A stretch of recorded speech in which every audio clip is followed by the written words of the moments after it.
Saudações a vocês que acompanham este canal, sejam bem-vindos ao PL MMA 157. Dando prosseguimento à nossa série, vamos falar de mais 3 entradas ou 3 capítulos do livro final das Meditações de Marco Aurélio, isto é, livro 12, capítulos ou entradas de 23 a 25. Como sempre, fazendo uso da tradução de Dona Virgínia de Castro e Almeida, nós colocaremos à disposição de qualquer pessoa que venha ter a este vídeo o trecho que é lido e discutido ao longo dos próximos minutos, transcrito na área de descrição do vídeo, aqui embaixo. Portanto, vamos ver aí o que Marco Aurélio deixou anotado de si para si em mais este ponto das suas meditações. Livro 12, capítulo 23. Uma ação qualquer que acabou no seu tempo, em nada sofre por ter acabado. E quem fez essa ação também não sofreu por ela ter acabado. Do mesmo modo, a vida, que é o conjunto de todas as nossas ações, se acaba no seu tempo. Nada sofre por ter acabado. Vou reler aqui. Do mesmo modo, a vida, que é o conjunto de todas as nossas ações, se acaba no seu tempo, nada sofre por ter acabado. E quem terminou essa série de ações no tempo próprio, não é, por isso, infeliz. É a natureza que determina essa duração, esse limite. Às vezes, a natureza particular do ser, quando, por exemplo, se morre de velhice. Em todo caso, sempre a natureza universal, que pela transformação contínua das suas diferentes partes, mantém o conjunto do mundo numa frescura e juventude eternas. O que é útil ao universo é sempre belo e oportuno. O termo da vida não é, pois, um mal, porque nada tem de vergonhoso, nem é voluntário, nem nocivo à sociedade. E é um bem porque, para o universo, é oportuno, útil e apropriado. Assim, quem por vontade refletida tende para os mesmos fins que a divindade, com ela se encontrará em comunhão. É mais uma meditação de Marco Aurélio, que tem por objetivo fazê-lo acostumar-se à ideia da própria finitude. É mais uma meditação que, por meio de uma consideração geral, por meio de uma visão holística do cosmos, tem por objetivo levá-lo à compreensão de que o final da sua própria vida é, de algum modo, algo benéfico para a própria totalidade. Sendo cada um de nós partes do todo, o bem do todo é que aquilo que o todo concorre para, enfim, fazer. É aquilo ao qual o todo concorre. É justamente o caminho que o todo toma. Então nós não somos, enquanto partes do todo, figuras que estejam desconectadas desse destino geral, e uma certa duração para a nossa vida é aquilo que está compreendido neste conjunto de leis, né? Então, o que nós vemos aqui é justamente Marco Aurélio dizendo que, do mesmo modo como se uma ação chega a seu termo cumprindo a sua finalidade, não há para ela nenhum tipo de mal, a vida, se cumpre a sua finalidade, quando chega ao seu fim, também não sofre nenhum tipo de mal. Uma ação qualquer que acabou no seu tempo, em nada sofre por ter acabado. Diz aqui Haynes, né? Any single form of activity, qualquer forma, enfim, particular de atividade, be it what it may, seja ela o que for, né? Ceasing in its own due season, terminando na sua temporada, na sua, enfim, duração que é propícia, né? Suffers no ill, because it hath ceased, não sofre nenhum mal por ter terminado. E quem fez essa ação também não sofreu por ela ter acabado. Nor does the agent suffer in that it hath ceased to act. Nem mesmo o agente sofre pelo fato de esta ação ter acabado. Então, quando a vida cumpre com a sua finalidade, quando a vida é bem vivida, fundamentalmente, o fato de ela terminar não é um mal para ela. Isso Marco Aurélio já vinha repetindo em alguns pontos, dar uma olhada, por exemplo, na entrada 9:21. Do mesmo modo, a vida, que é o conjunto de todas as nossas ações, se acaba no seu tempo, nada sofre por ter acabado. Né? Similarly, then, if life, do mesmo modo, portanto, se a vida, that sum total of our acts, a soma total, né, de nossas ações, sees in its own good time, it suffers no ill. Então, se esta vida acaba no momento certo, não sofre nenhum tipo de mal por este motivo. Né? Vou deixar Haynes aqui um pouco de lado. E quem terminou essa série de ações no tempo próprio não é por isso infeliz. E é a natureza que determina essa duração, esse limite. Às vezes a natureza particular do ser, quando, por exemplo, se morre de velhice. Em todo caso, sempre a natureza universal, que pela transformação contínua das suas diferentes partes, mantém o conjunto do mundo num frescor, numa frescura e juventude eternas. É necessário que nós reconheçamos que o protagonista disto que nós estamos vivendo não somos nós, é o próprio cosmos, a própria totalidade. Essa totalidade produz o bem para si própria, né, fundamentalmente. E quanto mais formos compreensivos relativamente a esse fato, e mesmo reverentes relativamente a essa totalidade, maior será a nossa satisfação por fazer parte, durante um período bastante breve, desta grande história. Nós somos, enfim, pequenos agentes, pequenas testemunhas, vivendo num tempo bastante breve, de uma grande história, da qual nós não somos, de modo nenhum, protagonistas. Né? Então, do mesmo modo, a vida não sofre nada por ter acabado, porque é o seu termo natural. E quem terminou essa série de ações no tempo próprio também não é por isso infeliz. Qual é a ideia de tempo próprio? Na verdade, o tempo próprio é qualquer tempo, porque a vida tem por característica justamente o fato de ser finita, o fato de ter um termo, de ter um fim. Né? Agora, a questão que se coloca é como se vai viver esse tempo X que você tem para si próprio. De qualquer maneira, seja qual for o seu fim, ele será um fim que é condizente com as leis naturais. Ele será um fim que está, por assim dizer, inscrito em leis que nos ultrapassam. Né? É a natureza que determina essa duração, esse limite, e às vezes a natureza particular do ser, quando, por exemplo, se morre de velhice. A morte por velhice é, digamos assim, uma imposição da natureza particular do ser sobre a natureza geral. Mas, em todo caso, sempre a natureza universal, que pela transformação contínua das suas diferentes partes, mantém o conjunto do mundo num frescor, numa frescura e juventude eternas. A renovação perpétua do próprio cosmos, do próprio universo, da própria natureza universal, é algo que essa natureza universal faz. É aquilo que ela faz a todo momento, é aquilo em direção do qual ela concorre, e é algo que nós devemos observar. O que é útil ao universo é sempre belo e oportuno, e é muito difícil nós concordarmos com isso, né? Porque útil ao universo é justamente a nossa própria finitude, o nosso próprio fim, fundamentalmente. Né? O termo da vida não é, pois, um mal, porque nada tem de vergonhoso, nem é voluntário, nem nocivo à sociedade. Né?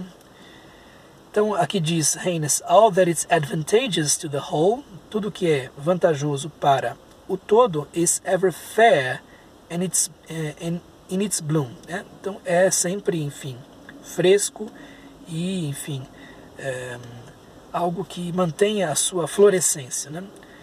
The ending of life, o fim da vida, then, portanto, is not only no evil to the individual, não é nenhum mal para o indivíduo, for it brings him no disgrace. E isto é algo que os estoicos herdam de uma fala de Diógenes de Sinope, o grande cínico. Né? Morrer não é um mal, porque morrer acomete a todos. O que é um mal é a desgraça, a desonra. né? A desonra é um mal, porque ela sim pode ser evitada, né? A desonra que acontece voluntariamente, né? Não aquela que é impingida a certas pessoas, sem que essas pessoas participem dessa desgraça. If in fact it be both outside of our choice, né? Se de fato ela estiver para fora da nossa vontade, da nossa escolha, and not inimical to the general well. E se não for, enfim, nociva à sociedade, nociva ao bem comum, né?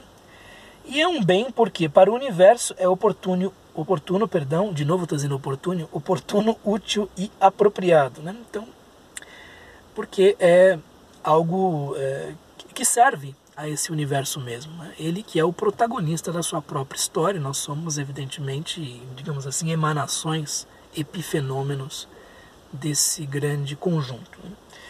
Assim, quem por vontade refletida, né?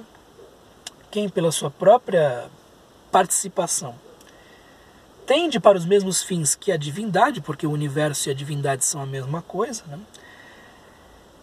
Com ela se encontra em comunhão e pode, portanto, colher certas vantagens que essa vontade refletida que se junta à divindade é capaz de gerar. Então, aqui nós temos mais uma meditação em que Marco Aurélio pensa no fato de a sua própria morte ser algo que está incluído nas leis naturais e, portanto, pensando na ideia de que quanto maior for a identificação que o indivíduo tenha com a noção de que ele faz parte de um todo, maior a possível satisfação que ele venha a tirar da sua própria vida no momento em que ela lhe é concedida.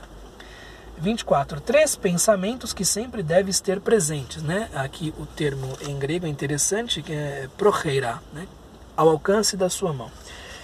Relativamente às ações, pensa bem se procedeste sem desígnio, ou de modo que não esteja em perfeita harmonia com a justiça. Mais uma vez, Marco Aurélio falando da tal ação sem objetivo claro, da tal ação sem finalidade definida, sem desígnio, da ação irrefletida, que não deve nunca ser aquilo ao qual nós tendemos, ou de modo que não esteja perfeitamente em harmonia com a justiça, né? Com enfim, a providência, né, que inscreve essa dike, né, a justiça. Relativamente aos acontecimentos exteriores, lembra-te de que sucedem por acaso ou pela determinação da providência, aquelas duas possibilidades que são colocadas pelo próprio Marco Aurélio em diversos pontos, e é preciso não censurar o acaso, nem incriminar a providência, porque ambas as coisas não fazem sentido. A censura ao acaso é inútil e a incriminação da providência é uma impiedade. Então, nenhuma dessas coisas faz sentido. Portanto, saber o seu próprio lugar, o que nos é dado, por exemplo, é justamente proceder com desígnio, proceder com finalidade e fazer esta finalidade da ação se aproximar o máximo possível de uma dike, de uma justiça, de uma busca pelo bem comum, né, de uma harmonia com o bem comum. Então, o primeiro pensamento é justamente saber qual é a nossa função, saber quais são os nossos limites e proceder de maneira o mais excelente possível dentro desses limites. O segundo pensamento, em segundo lugar, pensa o que é cada homem desde que é gerado até possuir uma alma e desde que tem uma alma até que dela se separa. Portanto, entender os limites da vida humana, entender que nós temos uma quantidade X de tempo para viver, né? E que a quantidade de tempo não é o mais importante, sim a qualidade da vida que vivemos. E de que elemento se forma essa combinação, mais uma vez aquela observação física da própria presença humana, né, do que somos feitos, qual é a durabilidade desta matéria de que somos feitos, né, qual é, portanto, quais são as possibilidades que esta vida nos oferece, né, e em que elemento se dissolve também pensar na nossa própria dissolução, pensar que nós morremos, nós temos um tempo finito. Tudo isso é muito mórbido. É mórbido se você deixar que seja mórbido. Né? É mórbido se você, enfim, não entender que são as regras do jogo. Racionalmente é possível lidar com isso. Esta é uma das grandes mensagens de filosofias como o estoicismo. Em terceiro lugar, o terceiro pensamento que sempre deve estar à mão, sempre deve estar presente ao espírito, considera que se te elevasses subitamente nos ares e daí contemplasses as coisas humanas e a sua diversidade, encher-te-ias de desprezo, porque veria ao mesmo tempo quantas outras coisas se encontram nas diferentes regiões do ar e do éter. E de cada vez que te elevasses, tornarias a ver como tudo é uniforme e efêmero. E aí está aquilo de que tanto nos orgulhamos. Este terceiro pensamento tem a ver com algo que Pierre Hadot acaba descrevendo com uma riqueza de detalhes, que é a tal visão do alto, né? Que é a tal mirada desde cima. Aparece em certos pontos de Marco Aurélio, é algo que Marco Aurélio traz de si para si, exorta a si mesmo a fazer, que é tentar observar as coisas desde uma altura maior, para ver como são pequenas certas paixões que nos movem, como são pequenas as coisas humanas e por aí vai. Então, se fosse possível a nós nos elevarmos e observarmos as coisas humanas desde uma altitude maior, nós veríamos as coisas com esse desprezo. Agora, desprezo não é um termo que nos pareça muito bom, né? Na verdade, porque nós não devemos desprezar, enfim, aquilo que os seres humanos fazem, né? Porque verias ao mesmo tempo quantas outras coisas se encontram nas diferentes regiões do ar e do éter. Nós podemos, por meio da imaginação, tentar uma ida ao centro do universo, ou observar as coisas de uma maneira o mais destacada possível, o mais distanciada possível, e nós veríamos que nós somos muito pequenos, fundamentalmente, né? E aqui eu trago duas meditações que me parecem interessantes, até mesmo no seu antagonismo, né? Uma é aquilo que Carl Sagan traz no seu célebre livro Pale Blue Dot, Pálido Ponto Azul, como aquela foto feita, se não me engano, pela Voyager 1, que é a foto mais distanciada da Terra já feita, um pixel apenas de um azul pálido, sendo iluminado por um facho solar ali já nos confins do cinturão de Kuiper, mostrando o tamanho da Terra diante da imensidão universal. E há uma bela meditação a esse sentido, que vai não na direção de desprezar a Terra, mas justamente de ver as coisas como elas de fato são, de ver o nosso planeta como ele de fato é no universo, um grão de areia numa imensa praia, num imenso areal, e fazer com que nós tenhamos uma ética maior ao perceber nosso próprio tamanho. E outra meditação que vai num sentido contrário e que deve também ser levado em consideração é do grande autor de confissão católica Gilbert Keith Chesterton, que fala dessa visão de cima como uma visão diabólica, porque tende a transformar os seres humanos em formigas, né? É algo que ele associa com aquele momento da vida de Jesus em que Jesus está num promontório alto e lhe aparece o diabo e lhe oferece o mundo, né? Com os seres humanos como justamente figuras pequenas, desprovidas de importância, né? E aí Jesus diz: vai para trás, Satanás. E é algo em que Chesterton acaba insistindo muito, porque diz: olha, essa visão das coisas desde cima tende a desumanizar o ser humano, tende a baratear a vida humana, tende a justamente mostrar os seres humanos como insetos, como, enfim, baratas que poderiam ser dispensadas, né? O que não é uma visão de um ponto de vista ético que nos interesse, né? Então eu creio que seja possível esse distanciamento sem que o ser humano se transforme, digamos assim, num micróbio, nada assim, né? Nós não somos deuses, isto é fundamental, né? Nós somos figuras pequenas e esses exercícios de distanciamento, como da visão desde cima, que Marco Aurélio propõe aqui, desde que mantenham a nossa ligação com aquilo que está à altura do ser humano, e desde que sejam justamente combinados com a outra parte da filosofia estoica, que é a busca pelo bem-estar comum, a busca por uma convivência, por uma visão comunal que sejam as melhores possíveis, são coisas que podem ser eticamente proveitosas, né? Então, esse distanciamento e esse relativo desprezo tem a ver justamente com nós entendermos nosso próprio tamanho e não com baratearmos a vida humana e não com justamente nos identificarmos com algo que nós não somos, né? Eu me lembro que a primeira história do Padre Brown é justamente de um sujeito que, ao olhar as coisas desde cima, pensa que a vida humana é algo dispensável, enfim, deplorável e que pode ser retirado.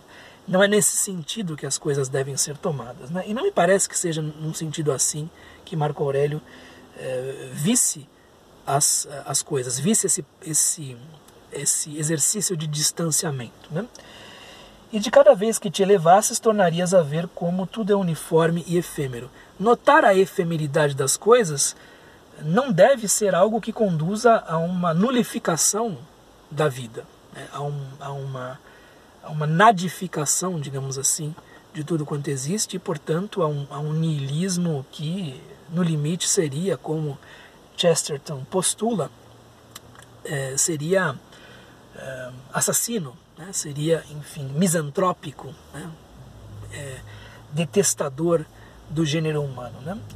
É justamente tentar entender nosso próprio tamanho, tentar entender nossa própria função, porque a função também depende de uma compreensão quanto ao nosso próprio tamanho, e aí está aquilo de que tanto nos orgulhamos, né? E aí está aquilo de que nos envaidecemos, né? E por fim, a 25 diz o seguinte: rejeita a opinião, a hipólepsis, que é algo que nos é próprio, que, enfim, nos diz respeito, rejeita a opinião e estarás salvo, né? Aqui, de fato, coloca-se e que você estará salvo no sentido de salvo numa enseada, numa praia, né? Como um náufrago que se perde. O que é a opinião? O que é essa hipólepsis? É o juízo que não está em conformidade com a natureza e que, portanto, é capaz de se transformar numa paixão, né? Quem te impede de a rejeitares, né? Então, overboard with opinion and thou art safe ashore. Então, justamente, joga fora essa opinião, joga fora esse julgamento e estará a salvo. E quem é que impede você de fazer isso? Então, qualquer que seja a opinião ou o juízo que você forme dentro de si, que pareça insuportável, você tem a possibilidade de jogar isso fora.